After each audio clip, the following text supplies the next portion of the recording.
Hello, everybody. Welcome to another edition of Hometown Heroes. This week we got Antioch's own Taiwan Jones, a former Oakland Raider, Buffalo Bill, Houston Texan, playing the league for more than a decade. Taiwan, how you doing? I'm doing well, man. Appreciate you for having me. So, Taiwan, you're somebody that whoever grew up in the East Bay, when I'm referencing is like Pittsburgh, Antioch, Brentwood, Oakley, and the BVL. Mhm. You are one of the top names that always come up. But let's start in the very beginning because I hear that you were born in the city. So when did you move to Antioch and why did your family decide to make that move? So majority of my family is all from San Fran, from Hunters Point. Is my dad's side of the family, Double Rock being specific, and my mom's side is Fillmore. Me and my mom, we moved around throughout San Francisco, even to Oakland for a number of years, where I went to elementary school. And it was my dad who migrated from San Francisco to Antioch. And so once I got to a certain age, my mom, she felt like, it's time for you to go with your dad. I was kind of getting in trouble in school or whatnot. So it was when I got to Antioch was when I got my shot in sports. I'm assuming once you started playing ball, were you somebody that kind of got off instantly, or it took you a while to kind of get your reps and get your feet wet? Man, I honestly, before I even got the opportunity to play football, it was always my passion. I come from my dad's side of the family background is track and field. Everyone from all my brothers to my cousins, my dad himself, like everybody ran track. And football was one of those things that, man, I wanted to do so bad, but even when I was living in Oakland, I didn't get the opportunity. San Francisco, I didn't get the opportunity. So when I finally got the opportunity in Antioch, man, I hit the ground running. Football was something, you play it in a neighborhood, even if it's something as simple as three flies up or whatever it was, like my skills was always shown. Like I always was real competitive when it came to football. So the moment I got that opportunity to transfer that track speed and play football, man, it was, hey. I see that in 2007, that's the year you just completely exploded. I mean, you were MVP of the BVL, the Bay Valley Athletic League, and then I saw that also you were the Player of the Year for the Contra Costa Times. I believe that was my senior year. My senior year was like really the first time he gave the running back role to me. I think even as a junior, I barely played. Like I was really like a return man, a corner. My role on offense was very limited. It wasn't really until my senior year where he was like, "Okay, Taiwan, like now this is your time." After you left Deer Valley, you kind of made it sexy because like also you start seeing like talent going there instead of Antioch High. Some notable names: Nasimba Webster, who's in the NFL now. My His God. even his brother Zuzi. I feel like he should got a shot, but he didn't. But he was great at Eastern Washington. Sterling Moore, somebody that you played with. He's a little bit younger. He played with Simba. His name is George Moore. He's a big offensive lineman. He's like 6'7". He played for the Packers and the Broncos. And they even smiley name. His name is Robert Taylor. He transferred from Castro Valley, came to Deer Valley like 2014. The point is, after you left, you made almost Deer Valley kind of cool, essentially. Like nobody not going to Antioch High no more. Do you feel like you created that pathway, or am I just making this up? Um, Honestly, like I gotta tip my hat to the classes before me because like you said, I remember going to Deer Valley High School Friday night games, and I remember those atmosphere. Uh, and I just know my group of guys. What I mean is my class. Like we really took it upon ourselves to you know become one and be like, we gonna make Deer Valley that place to be. After you got done with Eastern Washington, you were drafted in the fourth round.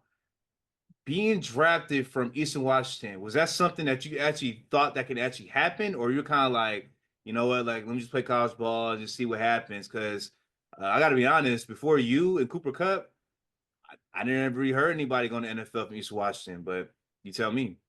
I mean, it's kind of like Deer Valley. I never heard about it going to Deer Valley and making it, but one thing I didn't lack was confidence in myself. Now, to show you like how much confidence I was, like I was willing to go the long route to go to a JC and then go to a bigger school. I believe that my place was at a bigger school. I believe that I was going to play at an NFL. But who's to say that, I think everything happens for a reason. Eastern Washington, it gave me that opportunity, and I was gonna make the best of it. Somebody told me some great advice when I was down on myself for going to a smaller school. He was like, "Man, just look at yourself as a big fish in a little bowl. Like if you really is meant to play in the league, you'll get seen regardless. So you got to make it count here." So my goal was just to leave no doubt on the table. Like, okay, well, if I believe I should play on a bigger stage, then I should really show out on this stage. So that was kind of my mindset. In Taiwan, man, I think it's pretty interesting that you went to a smaller school, D1 AA, and you actually foregone your senior season. If that's not confident, I don't know what is. What went into that decision? And then was it because of your speed or was somebody telling you something? Like, how did you come to a conclusion like I'm not gonna do my senior year, I'm just gonna go to the league? Yeah. It actually it wasn't premeditated. It's just something that just happened. I had a great, incredible season. Um, for the first time, I had submitted my name into I forget what it's called now, but where you can kind of get a fake projection of where you would get drafted if you was to enter the draft. And I believe I got like a grade of third round. And at the time, my family, financially we needed a little help. So like I said, I never lacked the confidence. The NFL was where I thought I should be and where I knew I would make it to. So it was like, all right, Taiwan, if you think that, then put yourself out there. I've never been shy to take on a challenge, and that was just another example of me doing just that. So then another avenue that you go over is you didn't even get to go perform at the combine. You're dealing with a foot injury, Oh man, bro. Like, what's going on? to this day, man, like that was hard for me. So to leave school early with a broken foot and to not get the opportunity to run at that combine, oh, it like you talking about like hurting your feelings, man. Just walking around in the boot and watching those guys perform and knowing what I'm capable of and knowing that the stage that I was at, like everybody know like that's the stage I wanted. Like granted, I got to do a pro day and perform in front of everybody, but that combine, man, I really wanted to display my speed, my agility, everything. I really wanted the opportunity to work out there, but it didn't happen. What did you end up running your 40 on your pro day? So because I was rehabbing my foot, my pro day was actually the first day that I did every drill in one day. And on my pro day, the fastest time I was recorded was a 4:25, and I believe they ended up or the time you see when you look it up, I think it's like a 4:3 something, but you couldn't tell me I wasn't running 4.2s consistently, which is one reason why I definitely wanted to run at the combine, so to leave no doubt. So now we get to draft day. Uh, Obviously, at that time, you probably were assuming I'm not going day one. I might go day two. I should be going day three. Go through that whole process, and then when you finally got that call, were you shocked that was a team that was in your area? Like, what was the experience like? Man, it was the most stressful thing ever. So the team that I talked to the most and that I actually took visits to was Miami. And I believe Miami had the third pick at the time. So I really thought I was gonna go day three. And my mom, she had like a barbecue and the fam came over or whatnot, and I didn't get picked. And so when I tell you, like, yo, it ripped my soul out. I was just like, yo, the NFL is stupid. Like, this is dumb. Like, I just remember the next day, like, I was so mad and bitter that I didn't even wake up for the draft. Like, I didn't. And I told everybody to stay home. Like, I didn't want people there. Like, I didn't. I told myself I don't care. Like, I don't care. And it wasn't until I got that call, your attitude changed like that. And I'll never forget it because for me, a 510 number is a local number. So with me not waking up and paying attention to who got what pick or whatever, my phone rang a few times. I actually missed their call once or maybe even twice. And on that third time, I was like, maybe I should answer this. And I did. And I'll never forget it. It was coach calling me with the 125th pick. I was like, Taiwan Jones, like, it's the Oakland Raiders and we picking you, and can you make it down here in time? And at the moment, I was at my mom's house in Brentwood, and they said they had a press conference in about an hour, and usually only the first round guys, top 3 rounds, they go to the facility for a press conference. But since I was a local kid, even though I was a 4th round, they wanted me to make that press conference. And I'll never forget it. I said with so much confidence, like, yep, I'm gonna be there. And like I said, I went from angry, bitter, mad to so excited, getting dressed. And when I tell you, man, I probably drove like, I had a little Honda at the time. I was pushing the dash. Wherever that car can go, that's what I did. And I actually got pulled over on my way to the Raiders facility. And this is a little funny story. So he pulls me over, and an officer comes and he's like, kid, like you could kill someone out here. Like, why are you driving so fast? And as humbly as I can say, I'm like, I'm sorry, please forgive me. Like, my head is everywhere, but like, I actually just got drafted. And he's like, excuse me? I was like, yeah, I just got drafted, and they wanted to see if I can make it to the facility. He's like, oh yeah, with Branch. And I was like, huh? He was like, what branch? Like Army, Navy? And I was like, no, I mean, like, I just got drafted to the NFL, to the Oakland Raiders. He was like, oh yeah. He was like, okay, 1 second.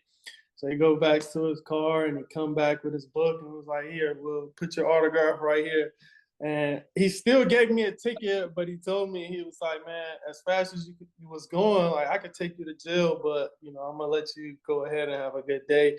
And when I tell you that was the easiest ticket that I ever accepted with a smile, and sure enough, I was able to make it to the press conference, and everything was good for there. But it was just ironic that a speed guy got drafted to the Oakland Raiders for speed and got a speeding ticket on his draft day. So that actually happened.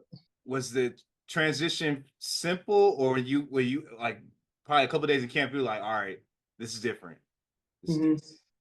For me, I think the biggest difference for me is the learning curve. It was a lot that I had to learn that I didn't know about football. Now, talent-wise, just competing, my confidence was still there.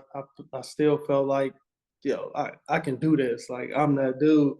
But the reality is, it's a business, and you got to know your role, you got to know your job, and it was a learning curve for me in the beginning. And I battled a few injuries, I believe, in the beginning.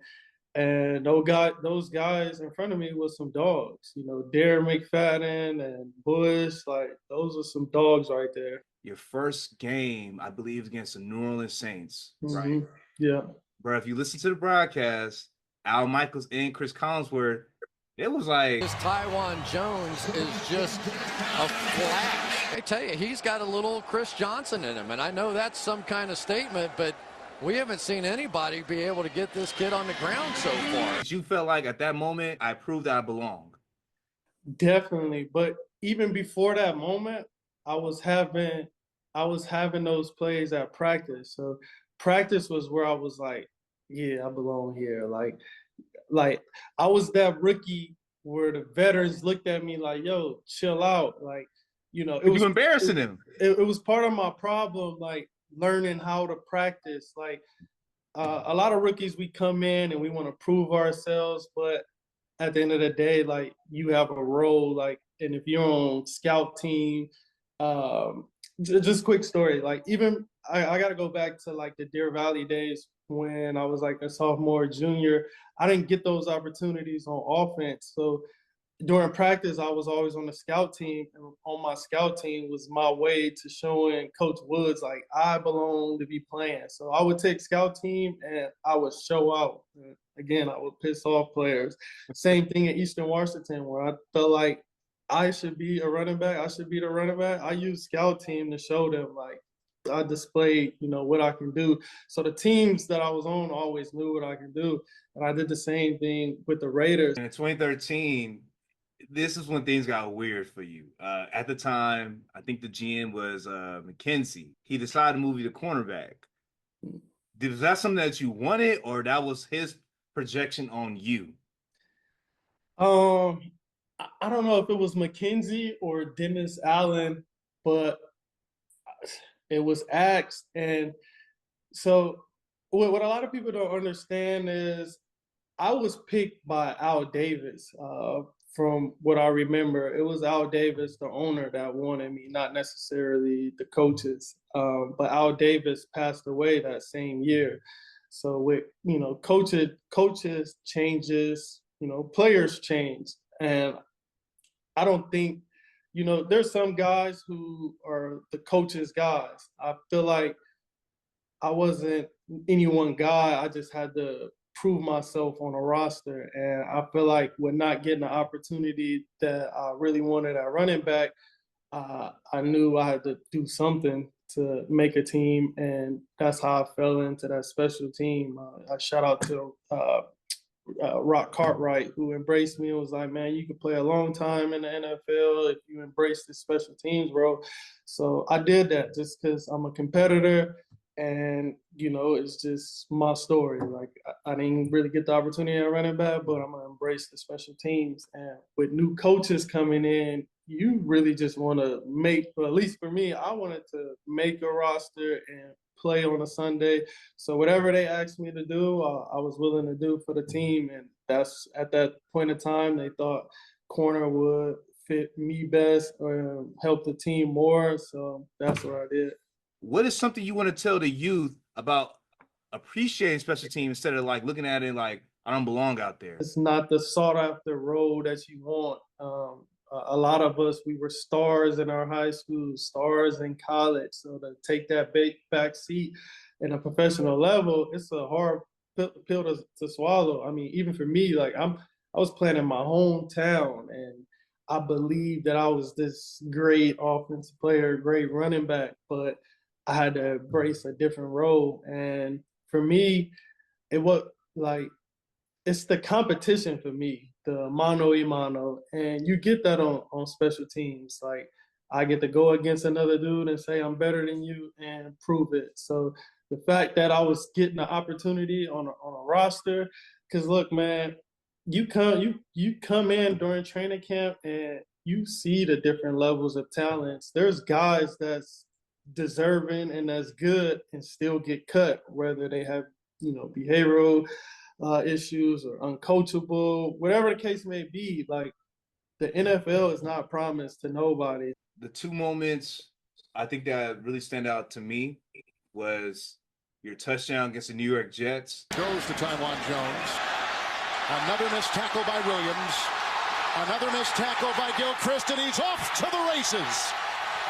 Touchdown. The other one was when the Buffalo Bills named you team captain, 2018. What moment was better to you? Oh man, that's tough. That's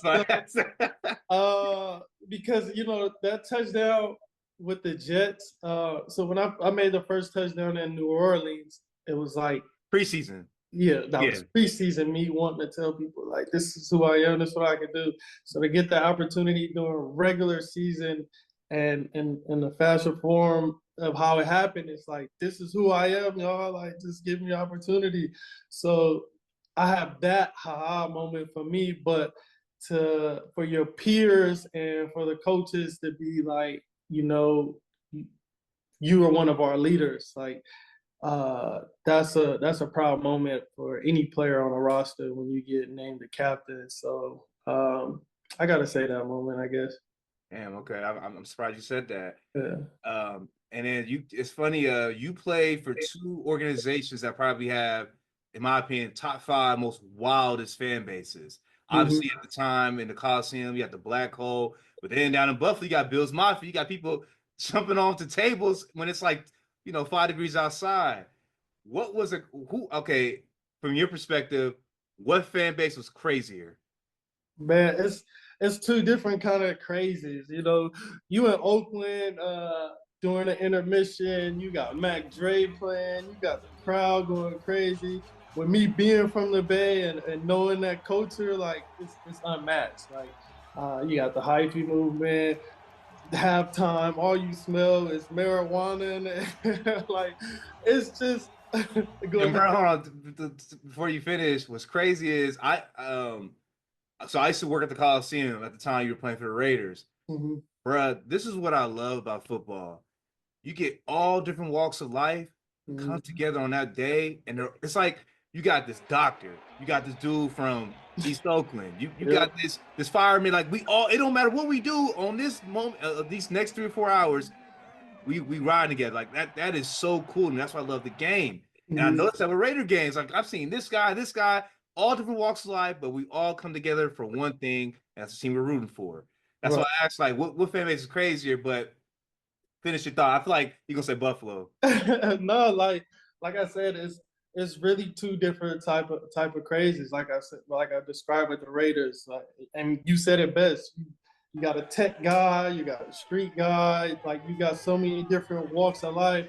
As long as you got that black and silver on, nothing matters. Like even if you're losing, like we're gonna have a good time out here, and it was just unmatched. And me being from the Bay Area, it hit me a little different being a local kid.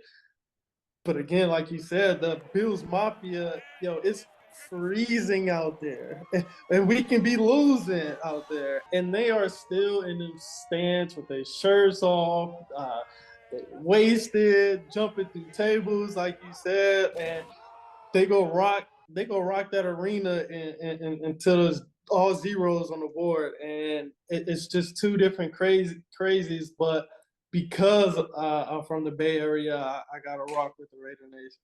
Give me the top 5 players that you played against in the Bay Area. Javid Best, man, that's my guy. I really wish he didn't suffer those tough hits to his head. I wish he would have been able to pursue his career like I'm sure he wanted to, because that was like, man, he would overshadow me in football and track. Like every time I had a great week, he had a better week. So I wish he would have got more of an opportunity. And I gotta throw my dog Marshawn Lynch in there, of course. Like hands down, he's probably number one. I remember the first time I played against Seattle, and he was on the sideline. It was a preseason game, and I had a great play, and I fell on their sideline, and he's like, "Boy, what the out on your feet, man? Look how the damn cleats is those." And at the time, because I had broke my foot, I had to like bust out those old Reebok cleats to where it like gives a little bit. So I had some bull. I can't even lie. And when I tell you he killed me on the sideline, so I gotta give my dog Marshawn the Bishop. Just because I grew up against them. Dennis Bishop, he played over there with in Green Bay. I want you to tell me the best player you played against overall in NFL, where you were like, he gonna be a Hall of Famer one day. Man, one guy that had me like just straight starstruck that I got to play with hands down is Charles Woodson. To get the opportunity to play with a GOAT like that, man, he made every day he was there special. And for a young guy, he made me bring my lunch pail to work every day. Like I never forget. It was one day watching film as a team, and I can just hear him in the background. I forget which play was being shown of mine, but I can hear him say, like, man, dude, that dude's special, man. That dude's special. Man, that meant the world to me. He don't even know it. Like, I was sitting in my seat, like, yeah, Charles Wilson, he think I'm good. Like, everything I did that season, man, I wanted to make it to the playoffs for him so bad that, like, him, hands down, Charles Wilson was one of the greatest players that I played with. And I've played with a lot of great players. The next transition, like for you now, like going into almost the real world, essentially. Yeah. So because I was going crazy, waiting on the call, and I knew I needed to keep myself busy, because I always volunteer on community days, and I always had a little passion to helping out. I wanted to open up some group homes. So I'm actually going through the process and finishing up with a license to open up my first group home out there in Antioch. Thank you for the time, man. This has been a great addition to Hometown Heroes. And if anybody want to follow Taiwan Jones, where can they follow you at? Just Taiwan Jones. It's my name, Taiwan Jones. All right, man, straight like that. So thank you again for joining Hometown Heroes. We'll see y'all next week. Have a good one.